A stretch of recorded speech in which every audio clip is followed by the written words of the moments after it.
Maano po kasi yung sa operation and maintenance po.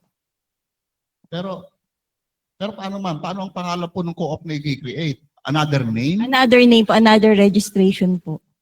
And ibang set of officers na din po. Ibang set of officers naman po Ibang yun. set of officers po. Okay. Ganito po, RTD Butch. Later, magbigay ng konting background si Region 9 kasi marami na silang naipa-co-op na federated na IAs. Hindi po actually talaga binago yung ano ba yung IAs, hindi tinanggal because they should retain their ang tawag nung mga meeting natin noong 2023 ay juridical personality yata yan. Para they can still, kumbaga siyempre ano sila direct beneficiary sila ng NIA. So hindi natin naalis yun. But to have a cluster na composed of several IAs, magkikreate ka ng panibagong pamunuan na yun ang mamamahala naman doon sa cluster mo, lalong-lalo na in the leveling up, ay meron ka ng engagement sa negosyo. So you cannot do that. You cannot really have an IA na nakikinegosyo. It is now the cluster. So kooperatiba. Para meron kang resibo. O, di ba po, ang IA naman, based on sa NIA IA Congress na inattendan namin po ni Yusek Chris, ang isang question nga po doon sa taga-BIR, bakit tinataksan yata or ano sila na actually yung nakukuha nilang service irrigation fee yata na para sa, for example, communal irrigation service, pinang-re-repair naman nila yon. Hindi naman actually income yon pero pinapataksan. So kailangan lang pala magsulat to clarify na ito ay hindi ito earnings ng IA. So the point is, hindi pwedeng makinegosyo pag IA. But if you are a cooperative na composed of several IAs, na meron kang sariling pamunuan at mayroon kang pangalan na iba, you can engage in business. Okay, konting background lang, Sir Ryan ng Region 9, dun sa ginawa nyo with with NIA. Yes po, good afternoon po, Dr. Yags. For Region 9 po, yun po yung naging direction po together with the NIA. Ryan, pakilala uli. Baka hindi ka na ano ni Ryan Doc po, Andrew. Ryan Credo po. Credo, ng okay, Region 9. Credo. So yun po yung naging updates po namin sa region wherein lahat po ng mga IAs covered by NIA irrigation system. Yun po yung kinaster namin, sir, as into a minimum of 1,000 hectares po.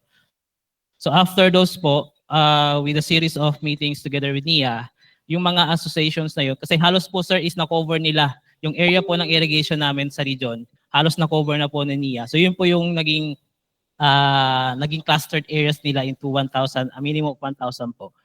Wherein lahat po yun, nako po together with NIA and the CDA kasi may mga convergence meeting din po kaming ginagawa sa region. Nako po nila yung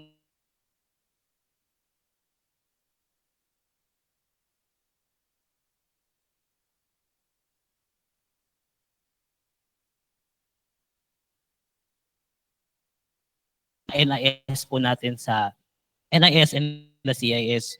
So yun po yung nangyari sa region, sir, na kung makikita po natin, konti lang kasi yun, kaya po kasi naging 24 lang siya kasi buwan po ng irrigation yung kinalaster po natin into a minimum of 1,000 po. So yun po yung naging paraan. So yung ginagawa namin yun, sir, tinitingnan din namin yung mga associations na hindi na-cover po ni NIA sa ating clustered. Yun po yung aming ika-cluster naman po. No, like for the Suizas and other yung mga rain-fed areas natin na may mga associations, yun na rin po yung ipa-priority din po namin as one of our cluster areas po sa ating clustering and consolidation po. Thank you, Sir Ryan Credo of DA Region 9. Okay. Yes, Sir Edwin.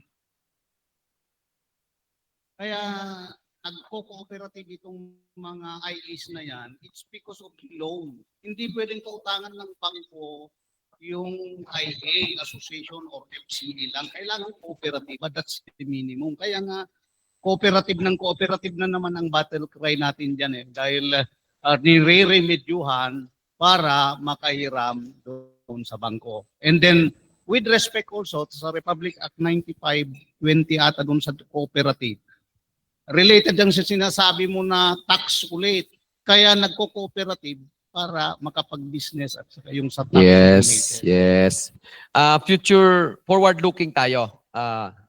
So hindi na yung business as usual.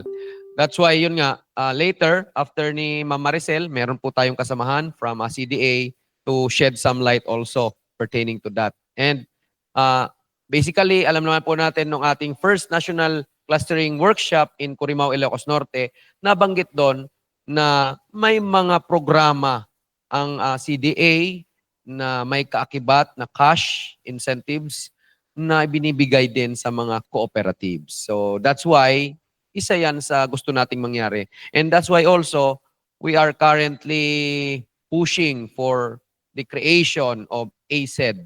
Diba? Yun basically eh. So we are not just into production now na na-master na po ng kagawaran ng pagsasaka, kundi patungo na tayo doon sa turning our farmers into agripreneurs. So yan naman ang imamaster natin. So we have to start now. Okay. Okay, wala na.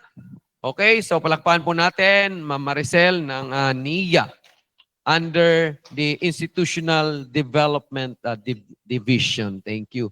So, for our last presenter, may we call on to give us some updates on the Cooperative Development Authority initiatives in support to the rice clustering and consolidation. Palakpakan po natin ang CDA Provincial Program Coordinator, Ma'am Marian Concepcion. Ayan. Kapatid po ni Gabi. Okay. Thank you, ma'am. Bayaw. Totoo nga. Tama. Yan pa, ma'am.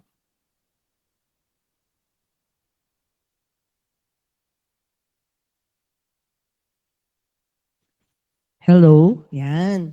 Magandang hapon ho sa inyong lahat.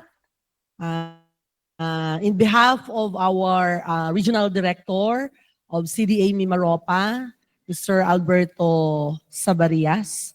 And of course, thank you for your invitation to the CDA sa amin pong Assistant Secretary Santiago Eslim na nandito po tayo ngayon. Natutuwa po ako kasi since this morning, naririnig ko na po yung CDA. No, you keep on mentioning CDA. And gusto ko lang pong i-confirm, no? Kasi nakalagay po, so sinabi ni Sir from, asan na si Sir? From the north? Sa CAR. Si Director na Republic Act 9520 po, Article 2, so sinabi po dyan na it is the declared policy of the state to foster the creation and growth of cooperatives as a practical vehicle for promoting self-reliance and harnessing people power toward the attainment of economic development and social justice. So, medyo na ako sabi ni Sir na gusto natin mag-co-op yan para makautang. Kasi pag hindi yan co-op, hindi yung mga kautang, no? Let's not forget that cooperative is an instrument for equity, social justice, and economic development. So, kaya kami po with the CDA, we already committed 101%, no? Sa inyo, with the DA, with the NIA, and even with the PCA, na all these associations, formed associations, farmers associations, will be converted into cooperatives. Since 3 years ago na po namin ginagawa yan, precisely because we would like to empower them and we would like to have that social justice among our farmers, yung mga marginalized sector natin, including the fisher folks. So, andyan po kami. I believe nagkaroon po tayo ng MOU, sir, MOA, na andyan po kami para matulungan po kayo kasi ako na po nagsasabi, ang hirap po mag-organize ng cooperative. Dito lang po sa Palawan, we used to have 10,000 cooperatives. after RA 9520, nung na-revise po yung ating cooperative code na RA 6938, 500 na lang po ang naiwan in the province of Palawan. No? So, na-mention kanina, number one, gusto nilang mag-co-op kasi ayaw nilang magbayad ng tax. So, napakaraming nag-co-op na bogus. No? Pero nalinis po yung lahat nung na-amend na po yung aming, yung batas nating 6938. So, gusto ko lang pong i-update sa inyo na ang registration po ng cooperative ngayon ay napakadali na. Actually, they can be registered in 7 days. Pag kumpleto ang requirements. Kasi ano na po ngayon? Online registration. So they just have to go to our webpage at yung tawag namin doon ay e-coopris. So electronic cooperative registration. Pero may sablay ng konti kasi po kailangan po ng mga farmers natin ng valid IDs. At alam naman natin sa mga rural areas, walang mga ID. Diyan po kami hirap na hirap. Ang tinatanggap lang po ng system ay yung mga national agencies na issued ID. So yung kanilang mga ibang ID hindi tinatanggap. And yun nga po, in 7 days, pwede na ho silang marehistro and we could provide technical assistance. Sabi kong madali kasi fill in the blanks. At pag kayo po ang nag-request, kasi the number one requirement for a cooperative to be registered is the conduct of the pre-registration seminar, yung PRS. At may standing order po yung aming regional director na pag nag-request na po ang NIA or DA or the PCA, priority po namin kayo. Since last year po, palagi namin kayong sinisingit sa aming mga schedule. So, ang kailangan lang po natin ay 15 members for them to be registered with a capitalization of 15,000. So they can be registered as cooperative. Actually, we don't encourage na yung buong lahat ng member ng associations ay mag-member agad doon sa co-op na yon kasi napakahirap po magpapirma. Ang pipirmahan ho nilang dokumento ay page by page. At isa lang po ang nawala, ibinabalik ko. Parang meron kaming hinire na taga-bilang lang ng pirma. Kasi we were so amazed, no? Napakadami na nakikita pa nila na may kulang 2, may kulang 3 at ibinabalik. So we really encourage in the field, no, na maski 15 lang muna na cooperator para lang ma-hasten natin yung kanilang registration. And after sila na registered, then pwede na po silang magdagdag ng members. Even walang ID, pwede na po nilang dagdagan. So hindi na po requirement yung identification nila, a card, kung registered na po yung cooperatives. Ano pa bang update? Okay. So kanina, narinig ko rin po na sabi ng NIA, actually busy po ako for how many months? Nakabook na po sa NIA kasi we have 23 municipalities at lahat po yun ay magpaparehistro daw po sila ng cooperative. Yun po, nakakalendaryo na po yun. As I have said na priority po namin sila. Mahirap mag-co-op. Alam po ninyo yun, maraming nadi-dissolve. Why? Mahirap po yung reporting. Ano po, yung submission of mandatory reports. Doon ho talaga sumasablay yung ating mga cooperative. Kaya doon ho namin kailangan din ng assistance po ninyo. Kung pwede po kayong makatulong doon. Lalo na po ngayon, no, with our present Memorandum Circular 2025-03, na kapag hindi po sila nakasubmit ng report, ang deadline po ay April 30 na. Ma'am, yung 200 na na-register nyo. 200 ba yun, ma'am?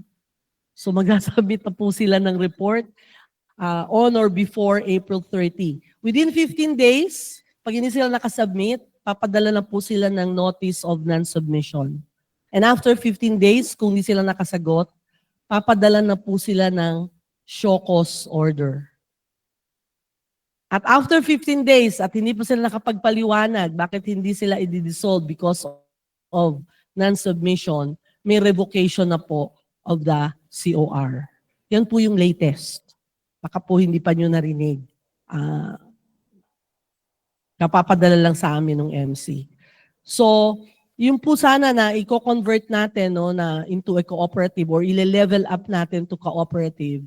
Sana responsible enough sila na makapag-submit ng mandatory report or else magiging useless yung ating pagtulong sa kanila. So yun lang po yung ine-emphasize. At tama rin po si Sir na there are only 4 types of businesses in our country. And one of that is sole proprietorship, partnership, corporation, and cooperative. So hindi po sila bibigyan talaga ng resibo, sir, ng BIR. Kasi wala po silang right na makipag-transact as a business entity. Kaya yun nga, napipilitan tayo na i-convert sila into a cooperative. Pero wag po kayong mag-alala because alam na rin po ninyo yung RA 11535 na mandated na po, mandatory na po for all LGUs na magkaroon ng cooperative development officers. So ito po yung mga katuwang namin na umaalalay sa ating mga farmers. Kasi alam natin, basta farmers, anong malay niyan sa mga bookkeeping, accounting? Yun po yung unang-unang pinapasubmit. Yung, audited financial statements. So doon po makakatulong yung ating mga LGU, kaya we also partner with them. As a matter of fact, pwede na rin po silang mag-conduct ng mandatory training. Yung ating mga CDOs sa ating mga LGUs. So hindi na ho rin problema na ang pagbibigay ng mandatory training sa ating mga cooperatives. Ito rin ho yung naging problema noon meron tayong 14 14 na mandatory training na kailangan ay ma-attenan ng ating mga co-op officers, which after the RA 9520 na maipasa, naging 2 na lang po ang training. So talaga pong ginagawa talaga ng paraan, even ng mambabatas na makasubmit po sila at makakomply. So siguro yun lang po ang aking update sa inyo. At kunin ko na rin po yung pagkakataon na ibalita sa inyo ang good news na galing po ito, ang author po nito ay ang Bangko Sentral ng Pilipinas. Naririnig ko yung mga utang siguro ho sa mga lugar ninyo, meron na po kayong ganitong type ng cooperative. It's a hybrid cooperative. As a matter of fact, meron ho siyang sariling batas. Kung narinig nyo na, it's RA 10744. Director, kung narinig mo na yon. This is the Credit Surety Fund Cooperative. So, Credit Surety Fund Cooperative under RA 10744. Ang nag-author ho talaga nito ay ang Bangko Sentral ng Pilipinas para po sa financial inclusion. Kasi yung ating po mga magsasaka, sila po yung mga nahihirapang umutang sa, andyan pa ba si Land Bank? Sir, so number 1, wala silang collateral or very short or very minimal yung kanilang pwedeng i-provide. At number 2, yung credit record o yung history, credit history nila. But because of this RA 10744, inalaw po ng RA 10744 na makahiram po itong ating mga nasa marginalized sector or even the MSMEs. Ano po? So kung maisasali po natin, ba't ko nasabi palang hybrid? Kasi po ang member ng cooperative na ito, Credit Surety Fund Cooperative, ay number 1 po ay LGU. It's either the province or the city. Yung mga munisipyo po, hindi po pwedeng magkaroon doon ng CSF cooperative. So only the province and the city. Pangalawa, member din po dito yung ating mga GFIs. Member po ang Land Bank, member ang DBP. Pwede rin po mag-member dito ang national government agencies like the Department of Agriculture. Sana sir, mag-member kayo. Kasi as of now, wala pang member na NGA dito sa Credit Surety Fund Cooperative. Pwede rin po mag-member dito ang NGOs. And of course, the cooperatives. Ano ho ang maganda rito?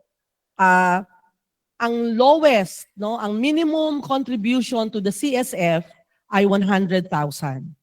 But the cooperative can file a loan 10 times the contribution. So 1 million po yun. For example, ma'am, Yes, sir. one co-op, established co-op with track record na can Be a member. member. For Of example, the co-op CSF. ng DA Opo. can be a member of that. Yes, sir. Usap tayo mamaya. Okay. Ayan. Okay. Or, hindi lang ho co-op ninyo, sir. The DA itself can be a member of the CSF cooperative. Kasama yung DA. So, The yung department. 100,000, ma'am, saan galing? Sa DA. Sa DA. Ah. Opo. So, iaalat nyo yung sa budget nyo.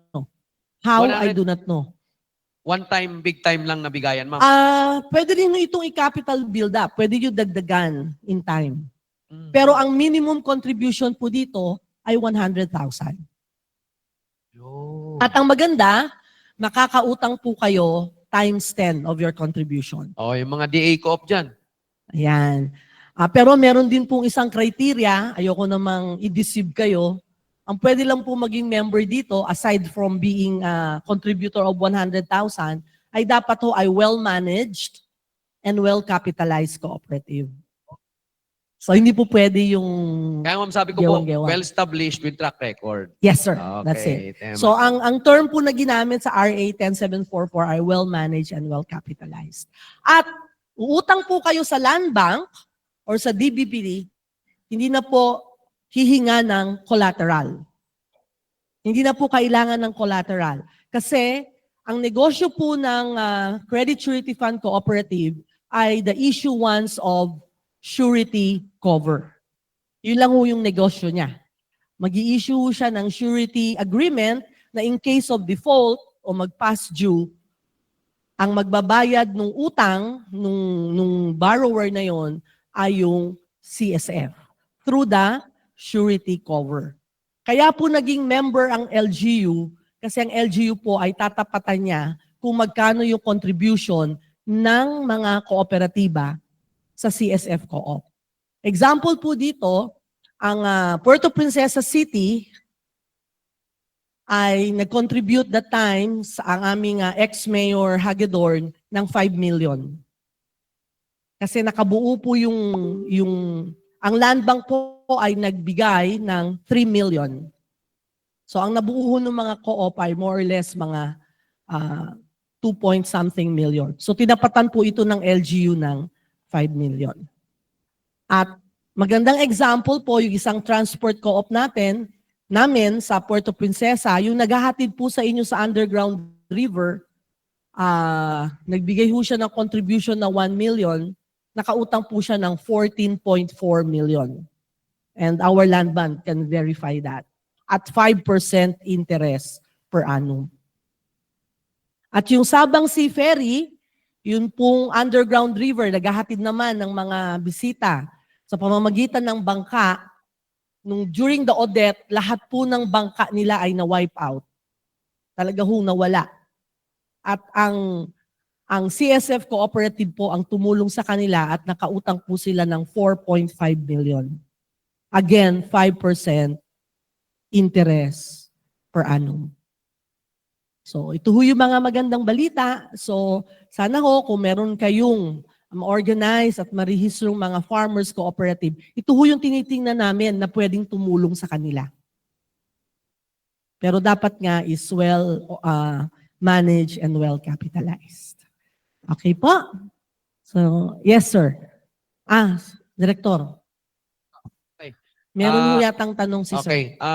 Una, bago yung katanungan, explore natin ito. Ngayon lang na kailan lang po yan, ma'am, na ano na yan, ma'am? 2015 pa po. Hindi nabanggit nung ating mga kasamahan sa CDA. Buti na lang muna tayo ng koron. So, but anyway, ma'am, sabi ko nga, kausap naman lagi namin yung CDA through ASEC Lazaga, yung may-ari ng yes. Lazada. Oh. So, i-explore po natin ito, ma'am. Kasi Yes, sir. pwede pala yung ating mga co-ops na clusters natin, i-apply natin dyan, pandagdag doon sa ano nila. Yes. If they have that need to buy a Machinery. additional machinery or equipment, ay pwede na sila doon. Merong 100,000, you can borrow around Times 10 po. times 10. Opo. So 1 million. Of your contribution. Wow. Okay. So, explore natin yan. So, any clarifications from the crowd? Before, last pala, Land Bank naman, si Sir Danny. Okay, Sir RTD Butch.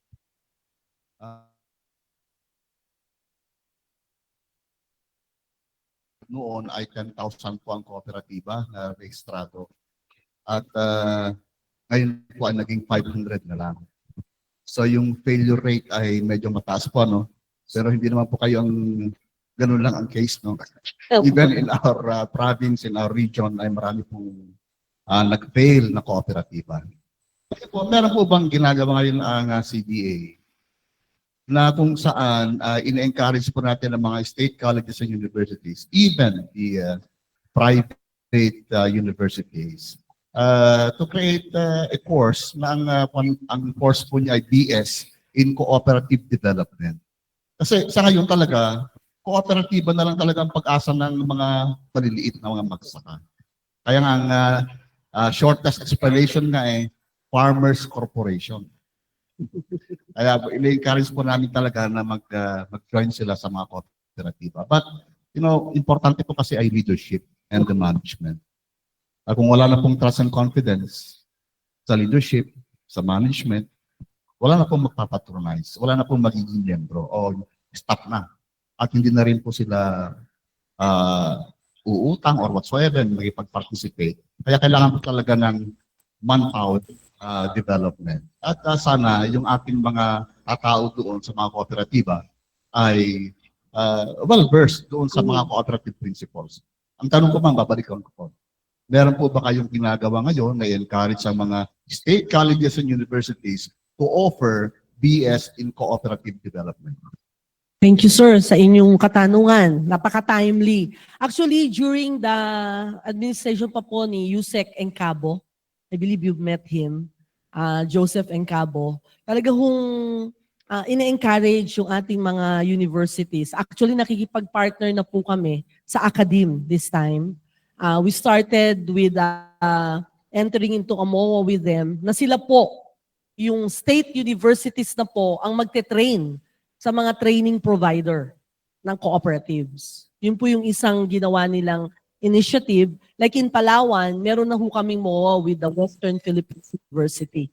Na sila po yung academe na mismo ang magte-train sa ating mga co-op leaders and sa ating mga training providers. Another thing, sir, nakipag-partner po tayo sa legal department ng mga state universities para po yung mga abogado dito o yung nag-aaral ng abogasya, matutunan din po nila yung cooperative laws. Kasi sa totoo po yung mga abogado natin, wala rin po silang alam patungkol sa kooperatiba. So, isa po yan. And then, ang pinakamaganda po with the amendment of RA 6939, yung RA 11364, ay nag-create na po tayo like what you're doing right now in DA, nag-clustering po ang CDA. What do I mean by clustering? Yung mga heads po namin, tawag natin noon ay administrators, pero ngayon they are now the directors. Kanya-kanya po silang nag-head ng, sabi nga ni Director ay si ASEC Lazaga, siya po ang cluster head ng agriculture, aquaculture, agrarian reform, dairy, lahat po involve yung agriculture. So yung 6 po yon ng mga directors ng CDA na dati ang tawag ay administrator, nagka-clustering na po sila. At ang maganda dun, sir, baka malapit na po no, na ma-motivate natin itong academe natin, lalo ng mga state universities, yung advocacy cluster. Yung pinaka-director po neto, si Asek Ginomla, Sam Ginomla, ay nakikipag-usap po sa ating mga state universities para nga po dito sa advocacy ng cooperative at ibalik po nila yung cooperative course. Nakakalungkot nga sir sa city, sa Palawan State University, we used to have BS cooperative. But then walang mga enrollees. Iilan lang po yung enrollees. Kaya na-dissolve po yung course. So ngayon po, with the present statistics, number of cooperatives natin, siguro we could again encourage yung mga anak ng mga leaders natin na mag-enroll dito po kasi hindi lang po sa academy yun sir pati po sa choices of course ng mga bata. Sila po yung nagde-decide. But having this population of marami na po tayong cooperative sa buong bansa, palagay ko may encourage natin sila to go into BS cooperative. So there's hope. May ginagawa po sir. I hope it will be materialized during our lifetime. Thank you, ma'am. Thank you po. Thank you, RTD Butch. RTD Art.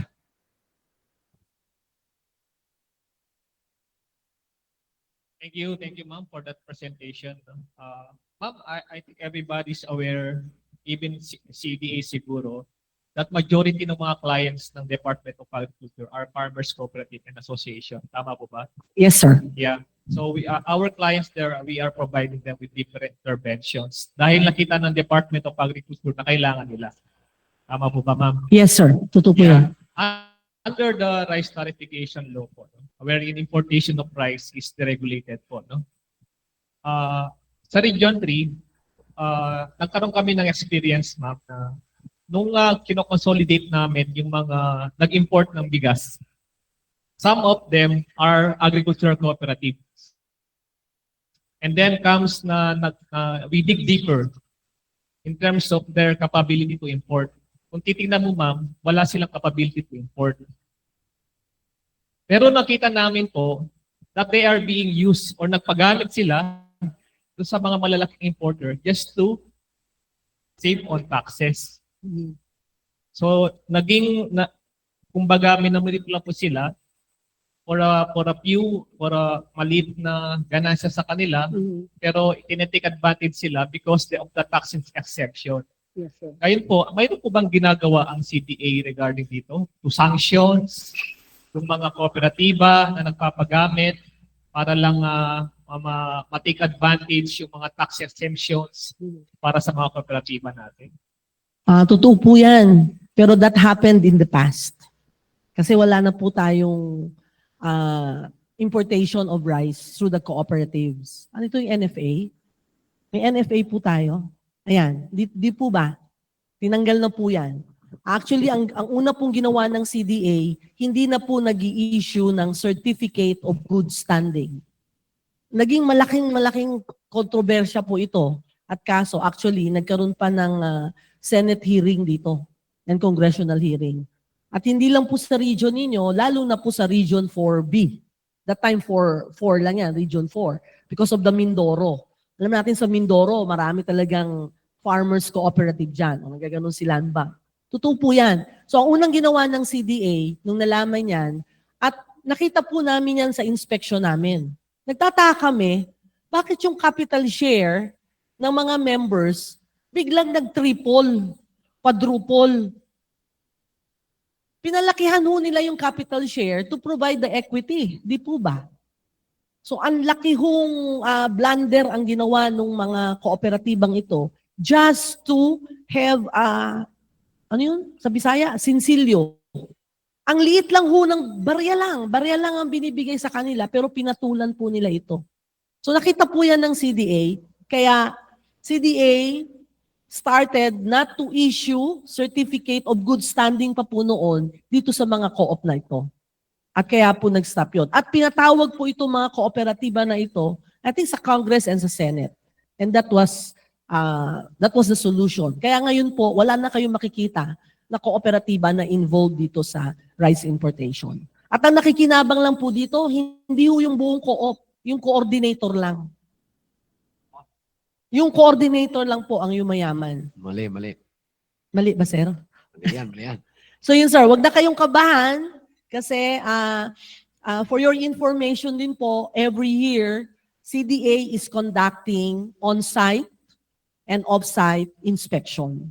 So napaka-strict na po ngayon na talaga pong every year nakakatikim po sila ng visit from the CDA.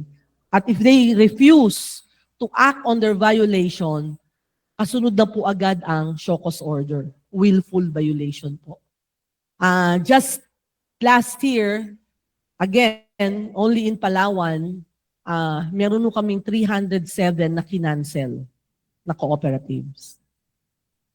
So 200 na lang po ngayon, sir. Wala nang 500. 308 to be exact. Yung mga may willful violation talaga pong kinutsugi agad. Ganun na po ngayon. I think doon naman sa ating mga farmers co-op, kasama naman yung values integration doon. Yun. May mga trainings naman tayo dyan. Okay. So, any clarifications pa before bigyan natin din ng ano pala yung NFA? Nandyan si sir. Yes, Ma'am Rofel.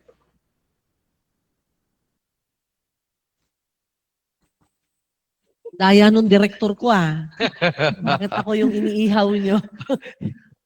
Good afternoon, ma'am. Good afternoon, ma'am. Sabi ko kay Sir Yags, syempre acid ako, cooperative yun, di ba Sir Yags? So magtatanong ako sa CDA. Ma'am, actually po, meron pong binubuong bagong division yung Department of Agriculture, the ASED. Narinig niyo na po yun, ma'am. Meron na pong pumunta sa inyo. ASED is Agricultural Cooperative Development Enterprise Division. Enterprise Division. So talagang yung parang goal ng division na yon is mapagraduate itong ating mga associations into cooperative para talaga mag-engage into business. Enterprise development nga po. So isang instruction po sa amin is to go to CDA and discuss with them yung line of activities na gagawin ng division. Although wala pa siyang formal direction coming from the top, pero at the regional level, gusto na po naming mag-umpisa. So, with your advice po, saan po tayo mag-umpisa, CDA and DA, dun sa engagement na yun, para dun sa bagong division na yun po ng DA? Kasi capability building is there, enterprise development is there, even the registration of the association to cooperative, yun din yung isang primary activities niya. So, yun po ma'am, being here na, nandito na si DA at CDA, ano po yung magiging advice niyo sa amin na binigyan po ng mission na yun? Opo. Napakaganda po niyan. Actually, parang ang cooperative yata nagsimula sa DA Hindi pa yata ako pinapanganak noon. Ay, obvious na pala. Nung panahon yata ma'am, parang may sariling yung division bakod. ba? Oo, noon panahon. Bakod, no? Yung Bureau of Agriculture and Cooperative Development. Yung PD 175, I think. Ano po, sino ho nakarating doon? Tapos marami nang nag-evolve na siya. Sa tanong nyo, ma'am, kasi nakakausap nyo naman po yung aming head office. Di po ba? Kasi mas maganda if the directions or the instruction will be coming on top. Although ang aming pong regional director ay napaka-accommodating naman po. Sabi ko nga, ang lakas nyo sa kanya kasi palaging kayo ang priority. No? The farmers actually. So, I heard we already entered into a MOA. Hindi ko lang alam yung laman. Currently po, parang lumabas na yata from legal or may mga for editing lang or tinitweak lang with ano yung DA, CDA, DILG, and na-bring up po yon noong meeting din namin last month with the team of ASEC Lazaga. So, not sure kung nasa DA ngayon yung papel or naibalik na sa CDA. Okay, we will check on that. So, Yes po. mas magiging solido na po yung katanungan na yon ni Ma'am Rofel. Yeah, Pag so- lumabas po yung MOA na yon or MOU, Opo. I think. Actually, you're very welcome na talagang tingin nga namin sa inyo, kayo yung big brother No? Kasi ang aming budget, mas malaki pa yung budget ng Philippine Carabao Center kesa sa CDA. So, kung magagawa po yun, ma'am, talagang we will really appreciate your help. Sa dami ho talaga ng cooperative, yung pagpo-provide po ng technical assistance, medyo very challenging to us. So, if you could partner and collaborate with us, sabi nyo, even the registration Natuwa ako sinabi ni Director yung values, reorientation. So, number 1 ho talaga yun. So, if you could partner with this endeavor, alam ko po, ma-appreciate to nung nasa taas natin. Yes. Opo. Yun. Yun. Okay. Yun siguro. Okay, so Wala na. palapahan po natin. Thank you Thank so you. much, Ma'am Marian Concepcion. Thank you po. So, LBP muna bago yung NFA. Sir Danny Crubalde, palapahan din po natin to give us updates on the AgriSenso Plus program implementation in support to the rice clustering consolidation of MRIDP. Yes, sir.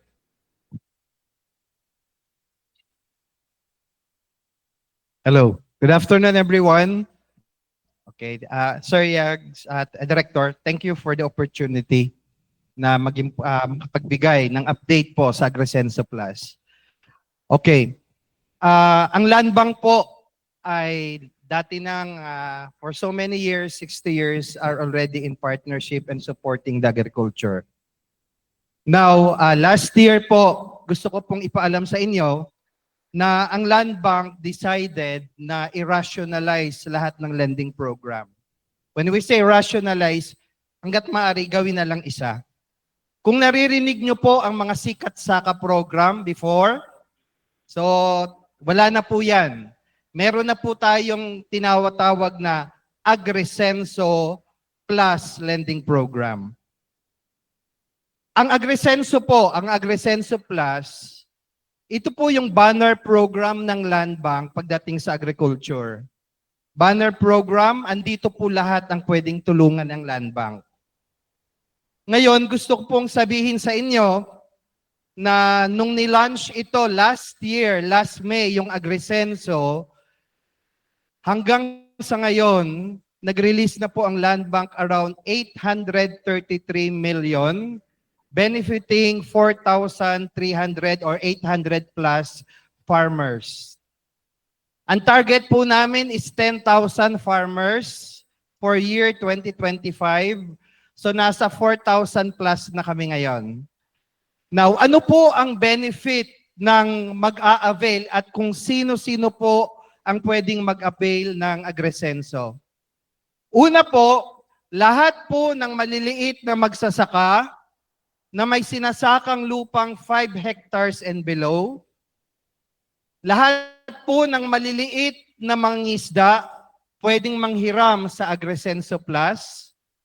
Lahat po yung pinag-uusapan natin na mga kooperatiba at association, pwede pong manghiram. Kahit po ang isang kooperatiba ay 6 na buwan pa lang in operation. Nakita po kasi ng Land Bank na isa sa mga hurdle ng kooperatiba ay kailangang 3 taon. Iniklian na po namin ng 6 na buwan. Pwede na pong mangutang. At ang isang maganda po ay isinama po namin sa pwedeng mangutang lahat ng stakeholders in the agricultural value chain. Ibig sabihin, kung hindi ikaw magsasaka, wala kang kinaaanibang kooperatiba, pero ikaw ay involved sa business, sa agriculture as a trader, processor, or anything, pwede ka ring manghiram. Kapag ikaw ay lumaki na into a corporation or corporates, pwede pa rin ikaw mangutang. At nais kong sabihin at pagmalaki sa inyo na ang Land Bank po ay nakikipag-partner sa mga anchor firms po na mga partner na ng mga co-op at mga kooperatiba at magsasaka. Meron po ngayon na 6 na anchor firm na nakipag-MOA sa Land Bank kung saan sinusuportahan po namin yung mga partner nilang co-op at gusto po naming maging kapartner din yung tinatawag na anchor firm. Yung anchor firm po na yon, kung may pangangailangan siya sa kanyang negosyo, pwedeng manghiram. Yung mga partner niya na kooperatiba or farmers, pwede rin pong manghiram. Ngayon, maaring tatanong, ano yung pwedeng hiramin? Una, lahat ng pangangailangan sa bukid ng isang magsasaka o mangingisda, pwedeng hiramin under the Agresenso Plus Lending Program. Lahat ng pangangailangan ng isang businessman para sa activities niya ay pwedeng manghiram. Kanina natanong ni Sir from Region 6 or Bicol na may pangangailangang facilities, pwede po manghiram yung corporation or association or cooperative para i-revive yung activity, ay yung ano na yon, yung tinatawag nating facilities na yon sa pangangailangan. Para mag-operate, pwede rin pong manghiram. Ngayon, gusto ko lang pong sabihin, bakit plus? Dati po ang tawag namin dito Agresenso lang. Pero nakita ng Land Bank na ibaguhin natin, pagandahin natin. So simula nung May, nung October, actually November 22, ni-relaunch namin ang Agresenso to Agresenso Plus. Nagkaroon kami ng launching sa Candaba, Pampanga. At ano-ano po yung pagbabago doon? Una, sinama po natin pati mga fishers. Kasi nakita namin sa original hindi sila kasama. Nakita namin bakit hindi kasama ang mga negosyante na involved sa agricultural value chain. Kasama sila sa industry ng agriculture, isinama natin. Yung mga agriculture graduates, pwede pong manghiram, inuulit ko, agriculture graduates, na kung saan meron silang kaalaman, pero may kakulangan sa pera or pondo or puhunan, pwede pong manghiram, provided po 18 years old and 35 hanggang 35 years old pwedeng manghiram. Now, kaya pa siya tinawag na Agresenso. Kasama din po dito yung mga anchor firms na sinasabi ko kaninang pwedeng maging partner ng Land Bank. At isa pong nakakatuwa at proud to say na part po ng enhancement ng Land Bank ay yung pagbigay ng mas mababang interest rate.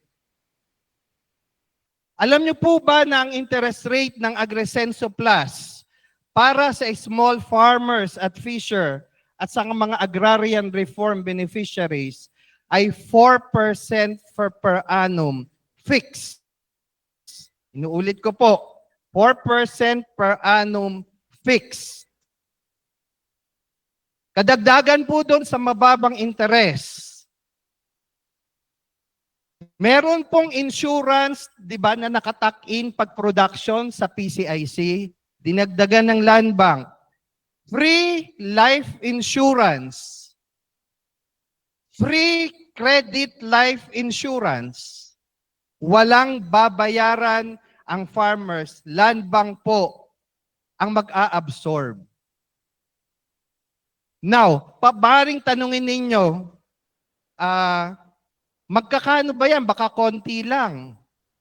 Ang Land Bank po sa Agresenso Plus ay nag-alat at nag-reserve ng 10 billion internal funds. So lahat ng mag-a-avail ay may pondo na 10 billion na available sa Land Bank. Meron din pong pondo na galing sa Bangko Sentral na around 1.475 billion galing po sa mga penalties ng mga bangko na ayaw po o hindi nag-i-engage in lending to agriculture at minabuti pang magbayad ng penalty kaysa magpautang sa agriculture. Yung mga nalikom na pondo na yon, ibinigay kay Land Bank para i-manage at binigay kay DBP. Kalahatag 50-50 kami. So yung pondong yun po yung ginagamit namin partly para po sa mga dagdag na pautang sa 10 billion. Na-mention ko kanina, in less than 1 year, around 800 million na po ang aming na-release.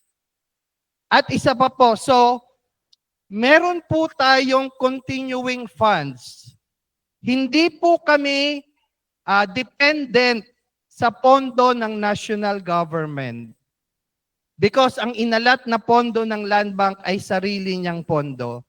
Sa ganitong paraan, assured po ang mga magsasaka natin na kapag siya ay nangutang at siya ay nakapagbayad, ang sunod na usapan, kailan ako pwedeng mangutang? At assured po yon sapagkat may pondo si Land Bank. At gusto ko pong ipagmalaki din na ang programang Agresenso Plus ay may kalakip na facility na tinatawag na revolving credit line or credit line. Ano po itong credit line? Kapag ang isang farmer ng hiram, meron siyang 2 taon para gamitin yung linya niya na kung saan bawat taniman manghihiram siya at pagkatapos ng anihan, pagbayad niya sa susunod na cropping season, manghihiram na lang din po uli siya.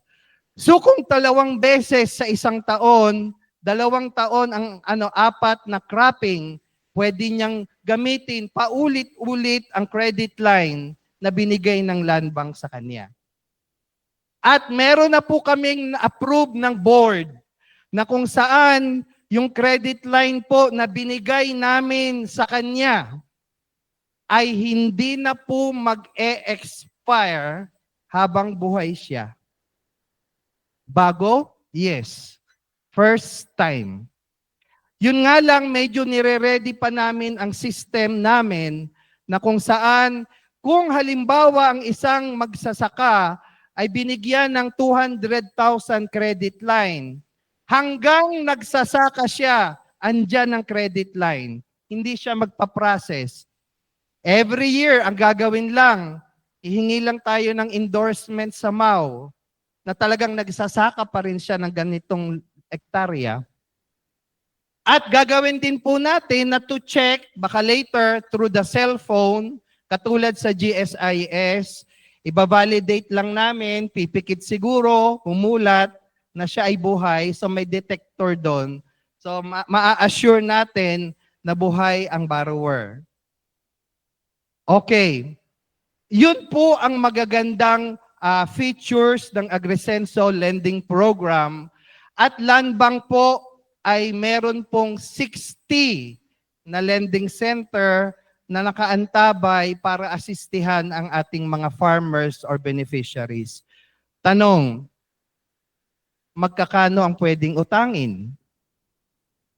Natutuwa din po kaming ipagmamalaki namin na pwedeng manghiram ang isang borrower hanggang 90% ng pangangailangan niya sa bukid. 90%. So usually, di ba, ang ating mga may farm plan and budget dyan? So 90% po nun, pwede niyang ihiram sa Land Bank.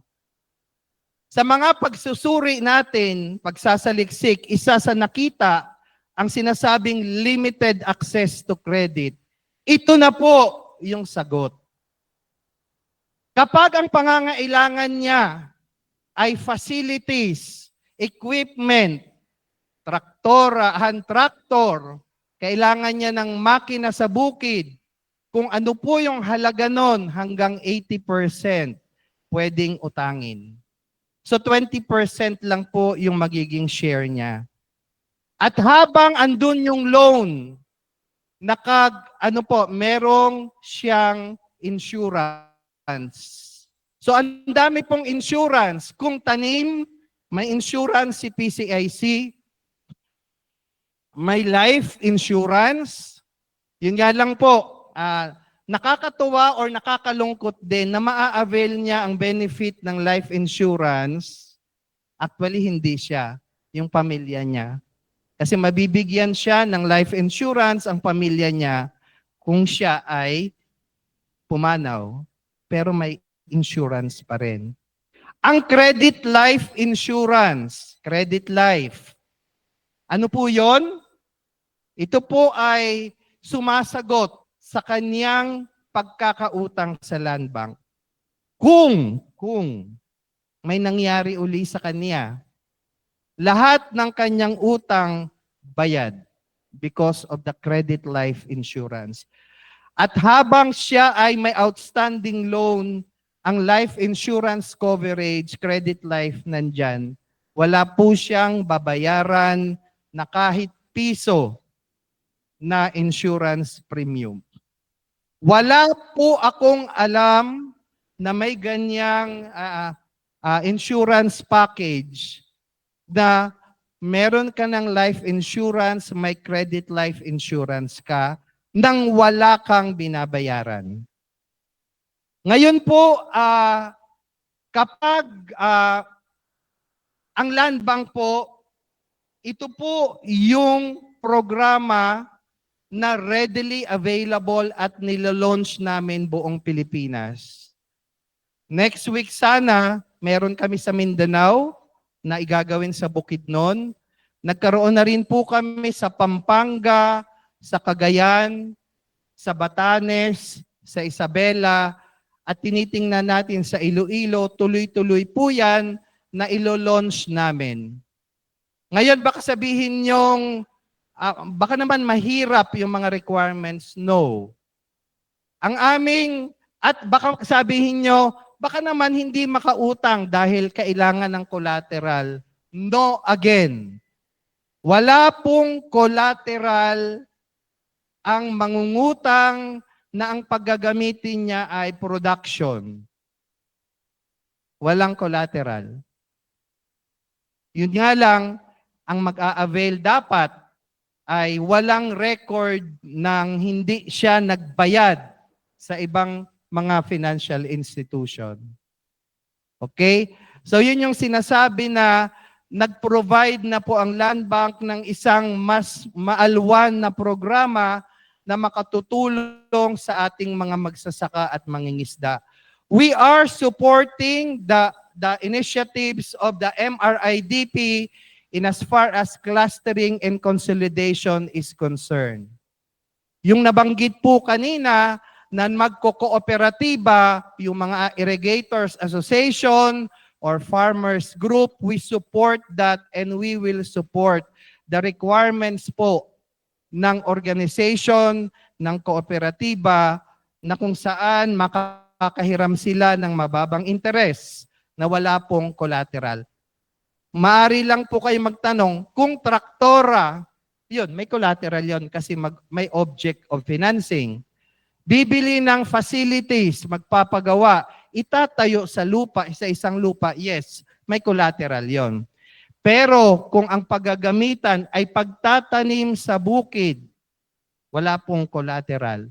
Naka-assign lang po yung proceeds na in case may makuha silang proceeds sa insurance, yung proceeds pupunta muna sa land bank pambayad sa utang, and pag nabayaran, pag wala naman siyang utang na, then ibibigay din po namin sa kanya. So ang nabanggit sa akin ni Director Yags is an update.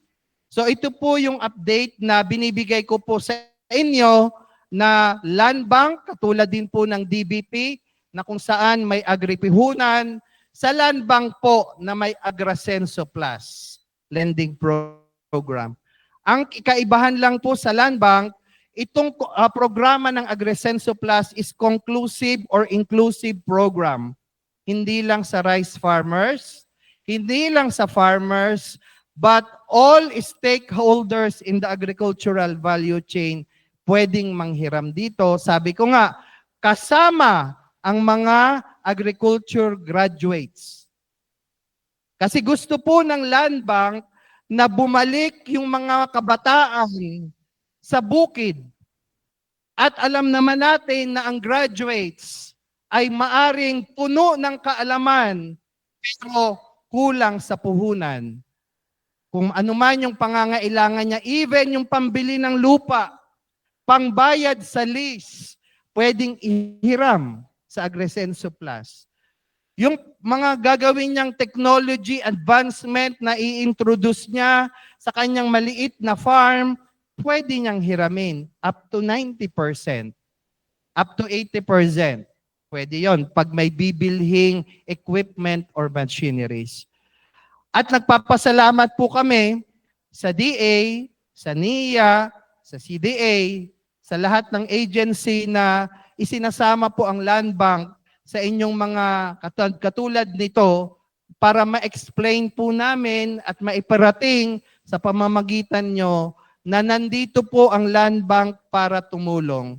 Being a government bank, government financial institution, we share in the advocacy and all the objectives of the national government, of DA, of the Masagana Rice Development Program, na through provision of low-cost financing ay yung mga magsasaka po natin ay matulungan natin. Ayaw po nating lahat na ang magsasaka pagdating ng anihan, yung kanilang inani napupunta lang sa mga inutangan nila na kung saan ang interes ay napakataas.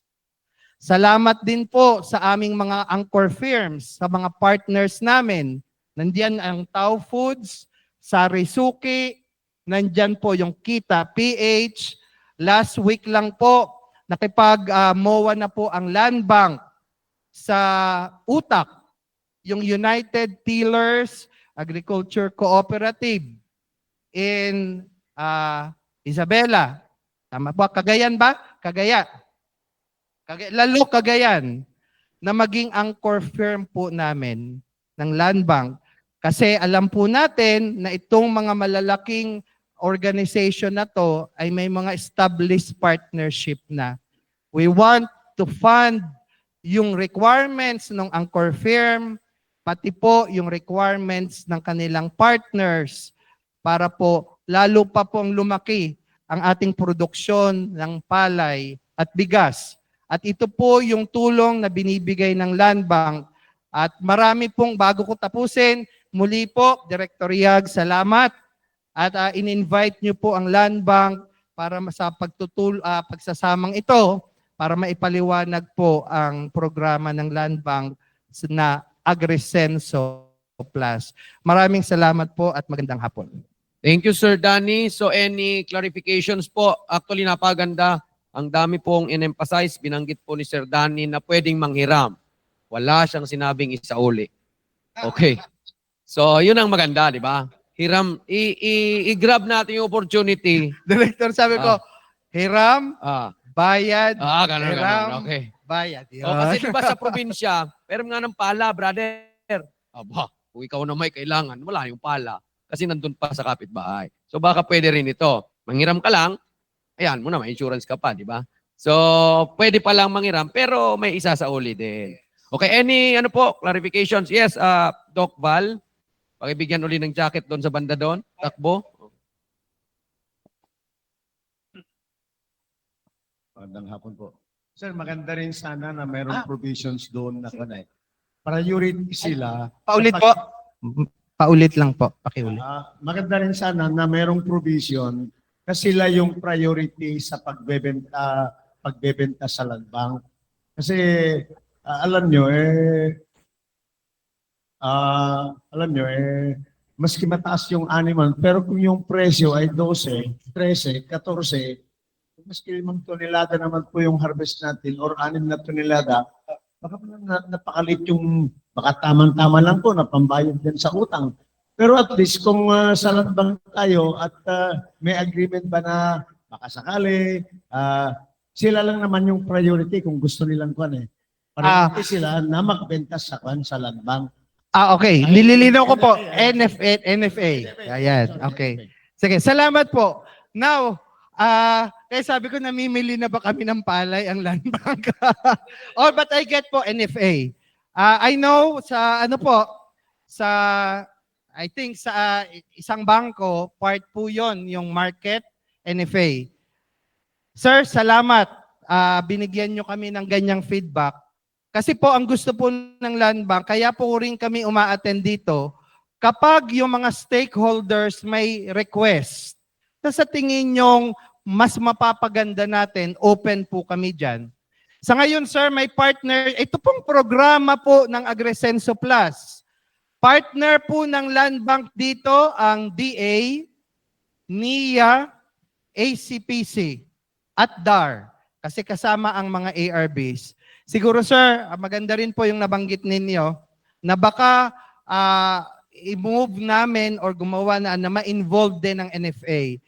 Kasi kailangan, pwede lang po siyang mangyari kung part po ng aming partner agency kasama ang NFA on that. Para magkaroon po ng ganong pribilehiyo, kailangan siguro, di ba po sir, may MOA ang Land Bank na kapag ganito ay dapat bigyan ng priority. Sige po, well taken po ang inyong suggestion, sir. But as of now, we cannot commit, Land Bank cannot commit na priority sila because there is another agency involved on that. And we can only do that if that agency, NFA, will agree to that. Yes po. Meron po atang tanong. Yeah.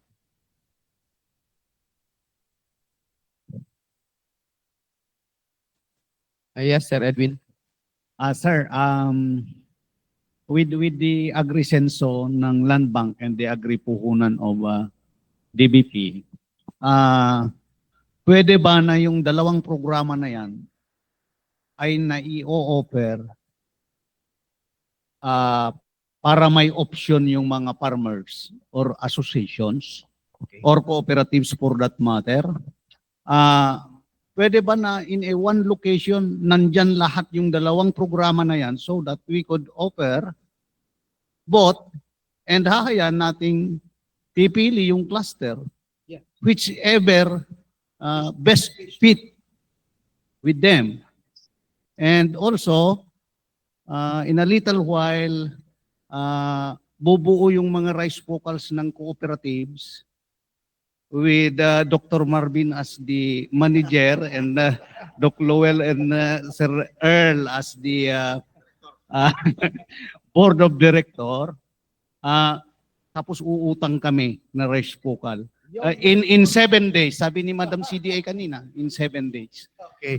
Kidding aside, sir. Yung, Yeah. yung nauna lang yung tanong ko talaga. Actually, sir, I would like again to appreciate and thank you for that parang suggestion. Yan po ang gusto ng Land Bank. Na in all initiatives of DA and other agencies, laging nandyan kaming dalawa para magkaroon ng comparison ang mga potential borrower kung ano ang beneficial sa kanila. Yes. Kaya nga for that reason, sir, we would like na, at ito na nga, nangyayari na, although dito pa lang po tayo sa parang gantong activity, pero down the line in the field, kung meron po sanang fora, or kung anumang pagsasama-sama ng mga magsasaka, and even in the activities ng clustering, may na-mention kanina ng director ng ATI, na they will be involved, DA through ATI, dun sa clustering, and in the initiatives na yun, isama din po si DBP at Land Bank. We will welcome that, sir. We are welcome to that. Okay. Gusto ko lang pong sabihin na unfortunately po, na lahat po ng empleyado ng partner agencies, including Land Bank, hindi po pwedeng manghiram.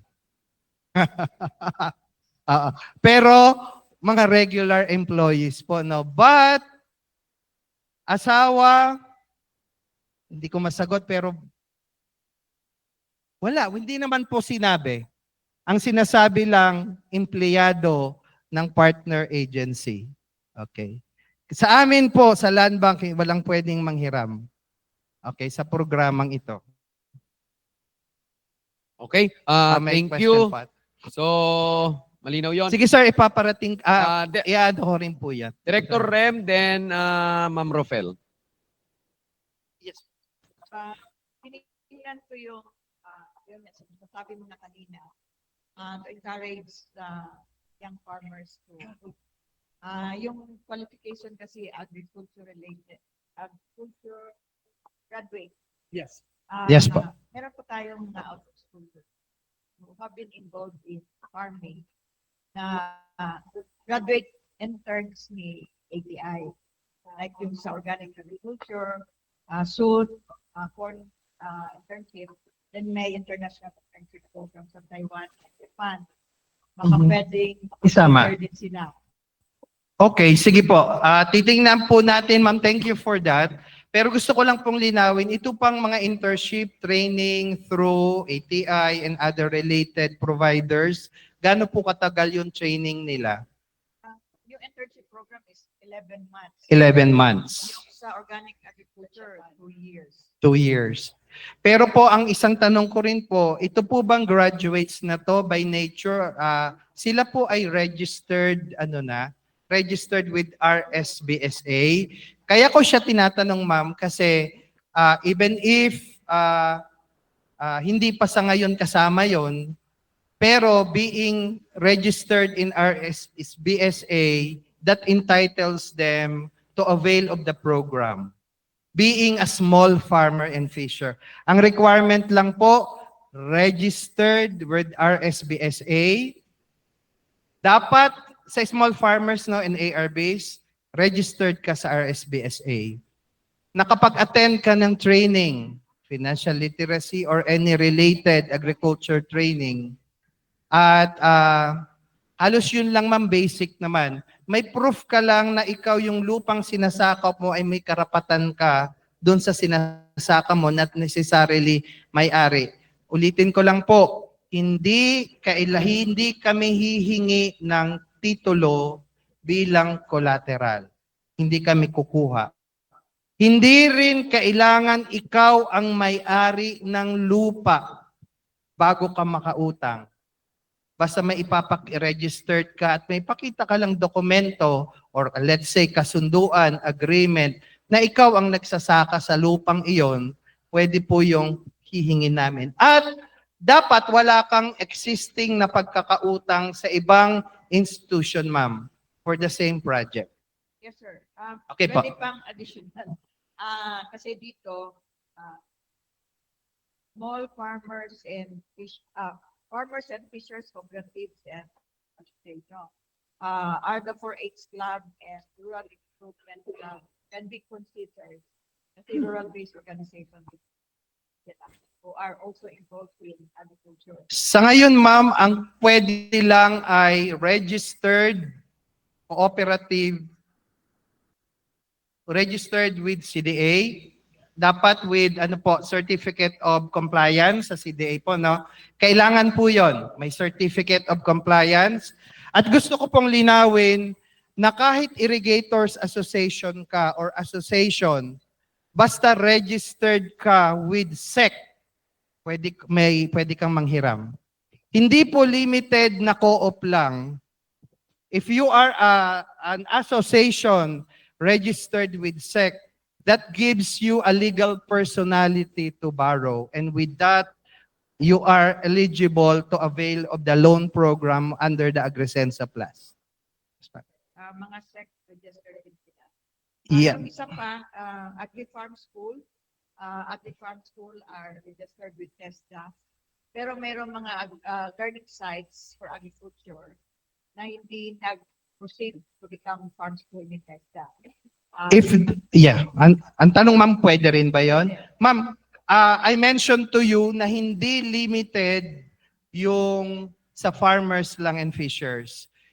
If you are a micro, small, and medium enterprises involved in the agricultural value chain, you are allowed and eligible to avail as a business entity po with a separate requirement naman po siya. Yes po. Ma'am, may tanong po. Sir, good afternoon Good afternoon, ma'am.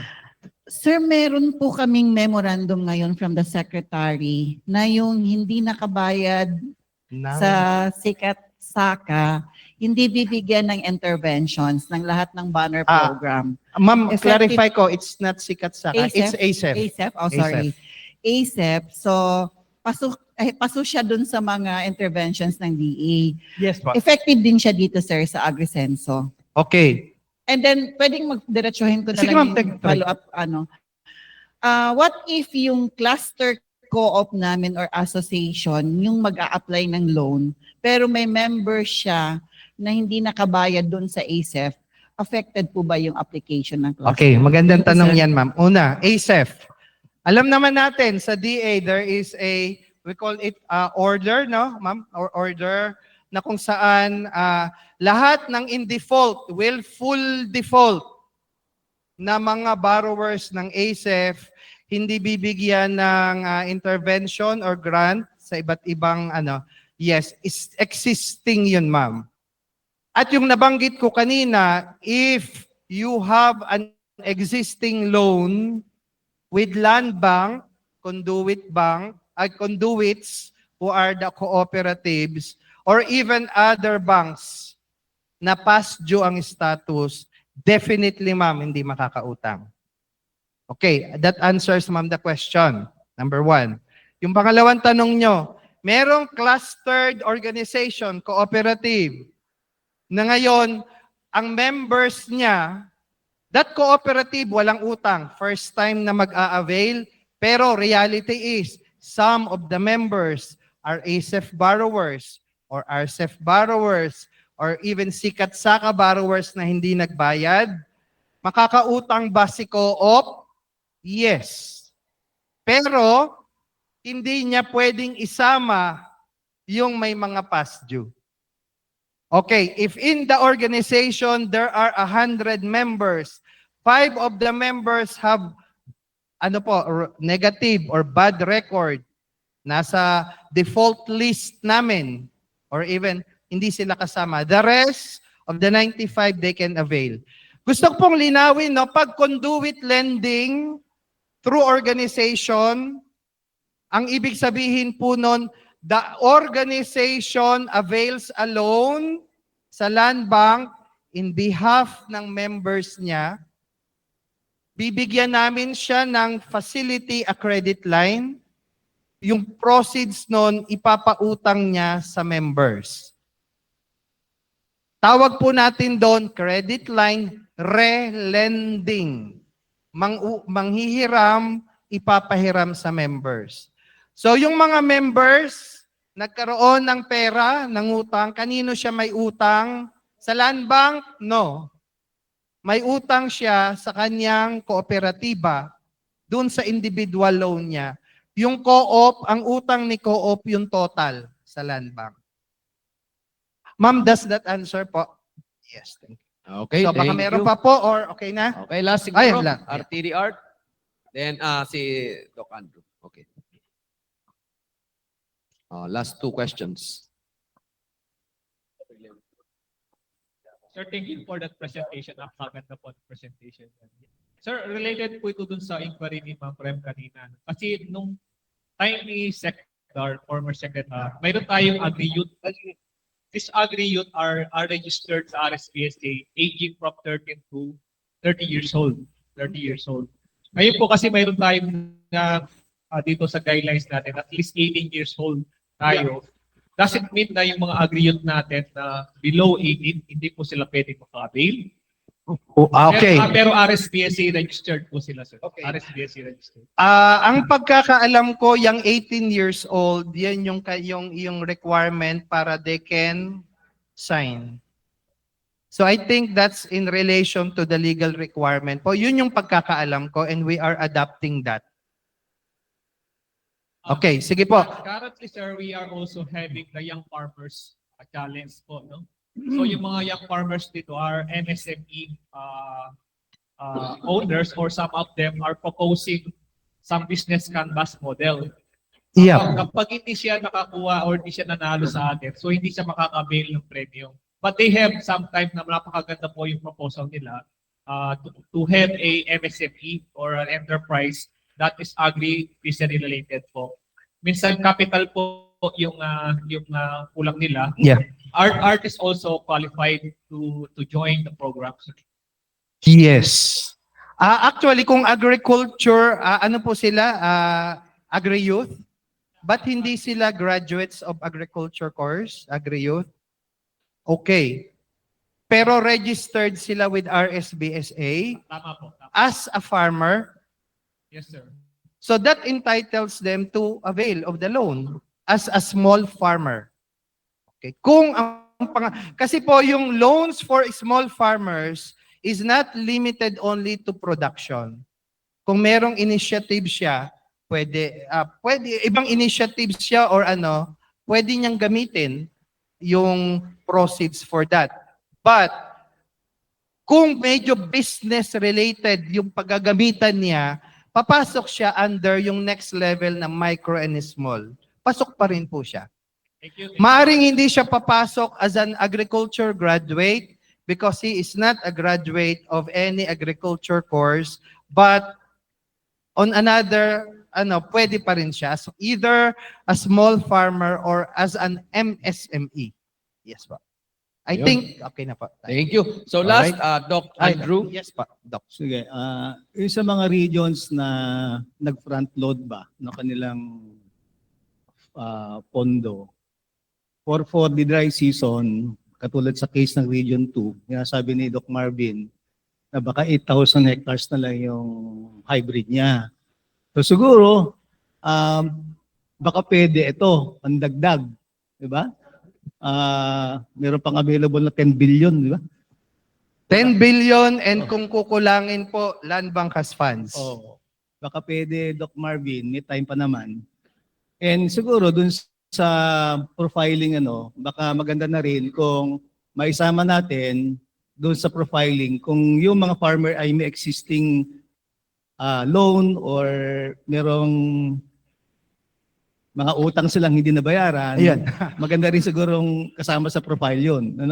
So makikita natin, mas madali sa atin na mag-identify ng mga cluster na malinis ba?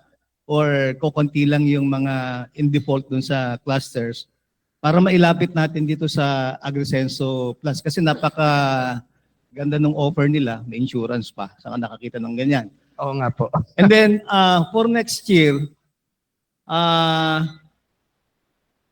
baka malimit yung target natin sa hybrid from 2 million maging 1.2 lang o 1 million hectares lang. And then napag-usapan natin na para mas may impact yung ating hybrid program, pipili tayo ng mga clusters after baselining pipili tayo ng mga clusters na medyo mababa yung kanilang average yield. Yung mga siguro 3.5 hanggang 5 ang average yield ng clusters. Doon ang focus nung 1 million. And those progressive farmers above 5 ang average yield nila, baka pwedeng ilapit na lang natin dito kasi maiiwanan sila 'Di ba? Ang question is, bakit bigla-bigla na bibitawan natin yung seed and fertilizer support? So maaaring ito yung pwedeng maging sagot doon sa those progressive farmers. Huwag na natin bigyan ng seeds and fertilizer, i-offer na lang natin yung loan coming from Land Bank. Saka makakita 4% in 1 year. So masyadong magaan siya na Fix po yun, sir, no? Tapos, sir, just to add, kapag po long term, kasi may di ba pang matagalan, during the term, kung 5 years yan, 5 years po, fixed for 4%. Hindi siya subject to market rates. Because there's a blended fund na ginamit namin. So, I'm encouraging everyone na try natin kasi 7 days daw. Diba? 7 days.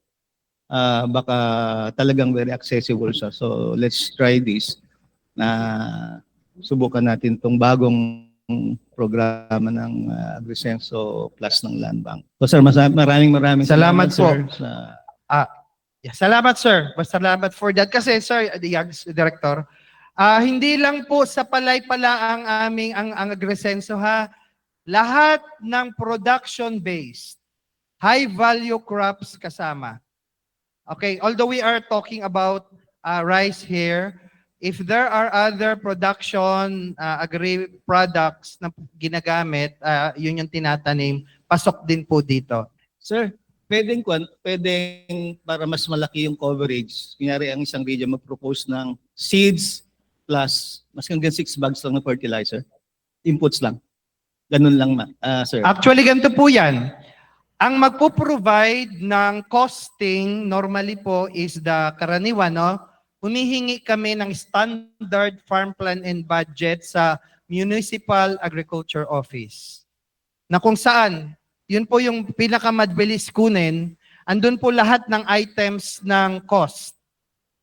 And then, kung ano yung pangangailangan ng farmer po, hanggang 90%. So that includes the requirements for cash, labor, inputs, fertilizer, chemicals, everything po pwede siyang i-fund.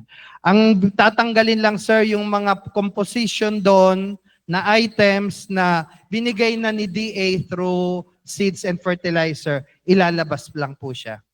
Part ng equity niya na yun, hindi na. Hindi nga, sir. Lahat po pwede. Sir, kung seeds and fertilizer lang, kasi hindi na ipiprovide sa kanila yon. I'm talking of farmers whose average, in clusters, average niya ay more than 5 na. So, kasi baka bitawan na yung assistance sa kanila, Okay. baka pwedeng seeds and fertilizer lang. Let's say, 1 bag o 20 kilos na hybrid and then 6 bags of fertilizer or 8 bags of fertilizer. That would be about siguro 16,000 to 17,000 lang ang utangin. Yes po. Actually, ano yan? Discretion po ni farmer applicant kung ano ang gusto niyang ipara-finance. Okay, anyway, nung panahon naman meron tayong pinoprovide noon na the production cost na ang inbred nga noon ay nung time ni yung GMA Rice program, ang inbred noon ay nasa around I think 35,000 to 40 yata. Then 45 pataas or to 55 ang hybrid. So merong pinobide tayo noon sa land bank para yun ang mga basis para maipahiram noon itong mga individual farmers na ito. Okay? Thank you. Thank you. Again, palapan po natin Sir Danny Crubalde ng Land Bank. Anyway, lagi po namin kasama naman Sir Danny and may Viber group din po kami kasama sila CDA, PRISM, tapos lahat po ng kasama natin from RSBSA, PhilRice. So meron tayo pong ano. So, 1 click away lang or 1 text away lang, nandyan po sila. Okay, last but not the least, ay hindi pala, may isa pa pala after that. Tawagin po natin to give us some updates naman. Talapakan po natin ang OIC Branch Manager of NFA Palawan, Sir Julius Lopez. Talapakan naman po natin.